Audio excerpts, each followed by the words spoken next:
Hello, my name is Danielle Waterman, and this is how to become financially stable at a young age. I am only 21 and I just purchased my first home this past July. Now, I was able to do this through a couple steps that started when I was a teenager. When I turned 16, my mom put me as an authorized user on one of her credit cards. This was the only credit card I had until I was 18. This allowed me to get a credit score of over 700. When I turned 18, I had opened two different credit cards, a Discover card and an Old Navy card. Now, freshman year of college, I went a little crazy, built up some money on them, and my sophomore year of college, I got them all paid off. Now, it's important that when you open a credit card, you put a little money on it every month so that it shows that you're using the credit, but you don't want to max out your card. It is also important that you want to save money every month. Now, personally, my boyfriend and I take $200 out of each of our checks, and we put that aside. Now, that ends up being about $800 a month that we put aside, and that's not including anything else that we put into our savings account. All of our expenses are very cheap. We don't do anything above our means. Our mortgage is not anything that we can't afford. We can very well afford it.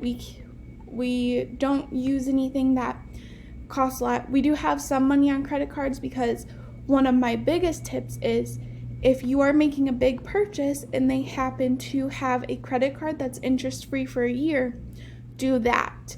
That has helped us tremendously. When my laptop broke, we went and got a Best Buy credit card. I bought myself a new MacBook. We have that credit card for a year. If you spend X amount of money at Best Buy, on the credit card, you are able to pay it off over a year without collecting interest on it. So you are essentially making the same payment just over a longer period of time, and you don't have all the interest that you would accrue normally. Another big tip I have is save your tax refunds. I save all my tax refunds. I put them into our savings account. That's part of how we bought our house, was through our tax refunds and the stimulus check as well.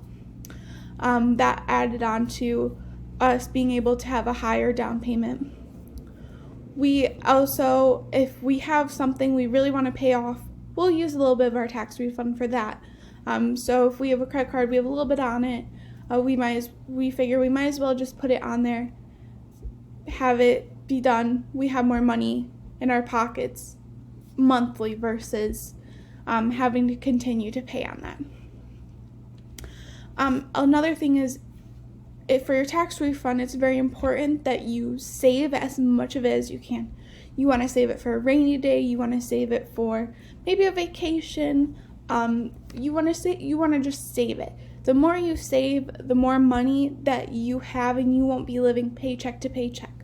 That's one of the most important things, is not living paycheck to paycheck. We happen to get paid on opposite weeks, so we have a paycheck coming in every week, and we make sure to budget what we're doing with it. We know exactly where our money is going, pretty much down to the penny.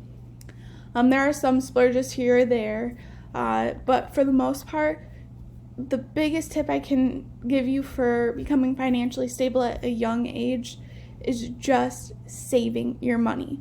The more you save, the more money you have. If you open up cards, the more credit you build. For example, when I turned 18, I might have been 19 actually, I bought my car. I did it all by myself because I had the credit to do it, and I had the income that sufficed for my payment. So I had no problem getting it at such a young age, and that has helped build up my credit more and more.